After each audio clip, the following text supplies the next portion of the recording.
Sejam bem-vindos a mais uma antevisão aqui no canal. Esta será a antevisão à segunda jornada, jogo que colocará a Estrela da Amadora diante do Famalicão. A equipa do Famalicão, desde que subiu à Primeira Liga, tem estado com grande regularidade no top 9 da Liga Portuguesa.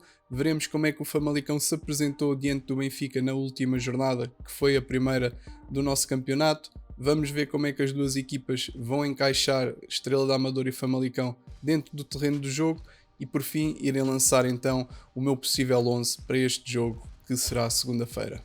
Vamos então aqui para o quadro de jogo. Este foi o 11 que o Famalicão apresentou diante do Benfica. Nota só para que nos primeiros slides o guarda-redes do Famalicão está trocado com o guarda-redes do Benfica. Erro meu. O Famalicão tentou ao máximo ter uma linha de pressão ligeiramente alta para que o Benfica não conseguisse ter margem para jogar entre linhas, saindo na pressão aos jogadores que tentavam dar linhas de passe, obrigando um pouco o Benfica a colocar bolas nas costas, nos defesas, compactando o centro do terreno e o jogo a circular mais nas alas, pois a falta de extremos virtuosos condicionou um pouco. Defensivamente, de notar como os avançados interiores do Benfica estavam constantemente mais interiorizados. Muitas vezes o extremo do Famalicão defendia colado ao defesa esquerdo, fazendo uma linha de 5, ou seja, no sistema defensivo o Famalicão praticamente defendeu com uma linha de 5, sendo que o defesa direito, o Calegari, juntava-se aos dois centrais e fazendo uma linha de 5 numa fase defensiva. Numa fase de construção curta através da baliza, originou o gol do Famalicão face à pressão exercida pelo Benfica e o Famalicão a construir com os alas bem colocados na linha lateral, os alas sempre bem abertos, o centro do terreno ficou com bastante espaço e com um dos avançados a atrair os defesas a vir receber a bola. Numa transição rápida deu-se o primeiro gol do Famalicão diante do Benfica. Tal como vimos no jogo com o Benfica, se o Famalicão optar por construir jogo através da baliza, se a primeira linha de pressão for ligeiramente alta, poderá existir algum espaço a meio campo e um dos extremos, um dos avançados, poderá vir explorar esse espaço, tentando atrair um pouco o defesa central ou um dos laterais que esteja próximo, criando então aquela ruptura podemos ver no jogo contra o Benfica, que originou o primeiro golo do Famalicão. O jogo pode passar um pouco através do lado esquerdo, entre Rochinha e Francisco Moura, com Rochinha a esperar muitas das vezes pela sobreposição do lateral. Mesmo numa fase de construção curta, Rochinha é um jogador que gosta de ter bola no pé. Já do outro lado, Sorriso, e se forem estas as opções, já é um jogador mais vertiginoso, optando muitas das vezes por deixarem o lado direito mais vazio, digamos assim, com mais espaço para transições rápidas que possam surgir do lado direito, sendo que de um lado temos então o Sorriso a trabalhar num processo de transição rápida e do outro lado muito provavelmente será Francisco Moura a explorar esse tipo de processos na partida. O Estrela pode optar por uma construção através da baliza. Se a pressão do Famalicão for alta, um dos médios poderá situar-se a meio da primeira linha de pressão. Normalmente os jogadores que acabam por fazer parte da primeira linha de pressão, ou pelo menos no jogo com o Benfica, foi Oscar Aranda e Gustavo Sá. Se um dos médios não conseguir dar uma linha de passe segura, o Estrela também pode optar por ter os dois médios ligeiramente mais abertos para existir um espaço maior na primeira linha de pressão, criando então uma maior instabilidade naquele que poderá ser o processo de pressão da equipa do Famalicão.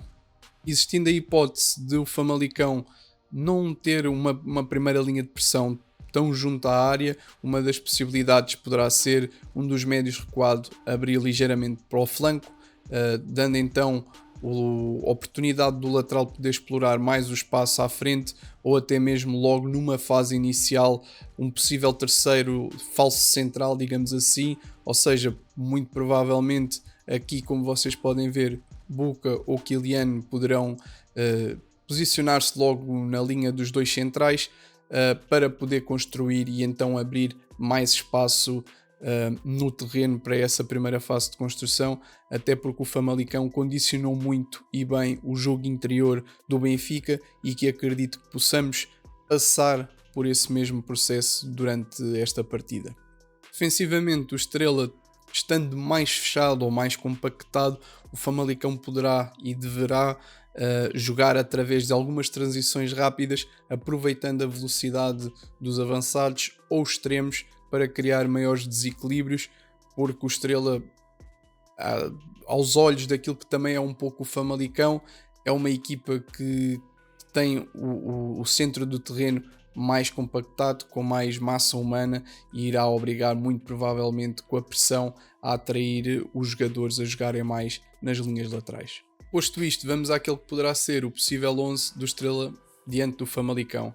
Vou colocar na baliza Bruno Brígido sem grandes dúvidas. Do lado direito da defesa vou colocar Danilo Veiga, até porque de momento o único defesa direito será Eurichan, que poder render a Danilo Veiga, mas acho que Danilo Veiga, até pelo jogo que fez em Braga, para mim não há muita margem para dúvidas no que toca à defesa direito. No defesa central, mais à direita, vou continuar com Miguel Lopes, até pelo jogo que fez em Braga. Não há dúvidas que é um jogador mais na equipa, mais que a liderança, até mesmo pelo próprio rendimento que teve. E se há Dramé, vou colocá-lo como defesa central à esquerda. Não sei como poderá estar Ferro, e que acreditava no início da época que se calhar e se há Dramé fizesse então a dupla com o Ferro, e neste momento não sei se é por condicionantes físicas que também possa estar a atrasar esse possível processo, mas com Miguel Lopes da maneira que está, não há dúvidas que possa ser esta a dupla de centrais apresentada. Na ala esquerda, e aí já me começam a surgir dúvidas, face se calhar a um possível menos positivo rendimento de Nilton Varela diante do jogo com o Braga, mas também porque saiu com algumas queixas físicas e isso pode levar a um Estrela a tentar recuperar o jogador e não lhe dar então tantos minutos nesta partida. Por isso vou colocar na mesma e para já Nilton Varela. Apesar dessas condicionantes todas, acredito que se estiver em condições físicas boas, Nilton Varela será o escolhido, novamente aqui até pela velocidade que Sorriso pode dar ao jogo ao Oscar Aranda, e aí sim Nilton Varela será um jogador que poderá acompanhar melhor as transições rápidas desses jogadores. A meio campo vou colocar Buca novamente, não acho que haja muitas dúvidas para essa posição. Léo Cordeiro, e já com alguns minutos feitos no jogo em Braga, que era uma das coisas que me deixava dúvida para a titularidade. Neste momento, e face ao jogo que Kylian possa ter feito também de menos positivo diante do Braga, acho que Léo Cordeiro, e não existiriam dúvidas no início da época, que seria para já a dupla de médios Buca e Léo Cordeiro, por isso Léo Cordeiro será a minha opção para este 11 titular. Do lado direito a extremo vou continuar com André Luiz. Do lado esquerdo a extremo irei então já colocar aquele que se calhar toda a gente queria ouvir, Nani. Gustavo Henrique passou um pouco despercebido, apesar de ligações que fez entre os colegas, mas não foi aquilo que se calhar poderia ter sido no último terço de campo a dar mais opções de ataque. Faltou se calhar mais um pouco de salero, digamos assim, a Gustavo Henrique. Não fez um mau jogo, já disse, aliás, muito pelo contrário, fez um jogo bastante regular, só que passou um pouco despercebido. Nani, se calhar também já com os minutos que tinham sido feitos em Braga, quando entrou, conseguiu trazer mais um pouco ao jogo. No meio, não menosprezando o trabalho de Rodrigo Pinho em Braga, porque segurou muitas bolas, foi um jogador que de costas para a baliza conseguiu dar sempre alguma coisa, mas vou colocar aqui talvez Alan Ruiz a jogar atrás de Kikas, ou seja, Kikas será então o ponta de lança, o homem que veio de pré-época e continua a marcar. Vou colocar Alan Ruiz até porque poderá trazer um pouco mais a meio campo, visto que o Famalicão apresenta um 4-2-3-1. Rodrigo Pinho acaba por ser um jogador mais ofensivo e poderá ter mais dificuldades na fase defensiva do Estrela, e Alan Ruiz sendo um médio, lá está, o Rodrigo Pinho é um ponta de lança e não um médio. Alan Ruiz poderá ter poderá dar mais defensivamente, porque joga numa posição que lhe é mais familiar. Por isso será então este o meu possível 11 para o jogo diante do Famalicão. Esta foi então a antevisão ao jogo do Famalicão. Peço que vocês deixem os vossos comentários. Quais seriam os vossos jogadores eleitos para o 11 titular do Estrela? Se acham que a equipa está bem montada, se falta alguma coisa para o resto da época. Sabemos que o mercado ainda está aberto, muito provavelmente iremos ao mercado por um defesa direito que já tem sido falado e também por um defesa central, a meu ver. Deixem os vossos comentários, deixem o vosso like. Veremos-nos então no pós-jogo com o Famalicão.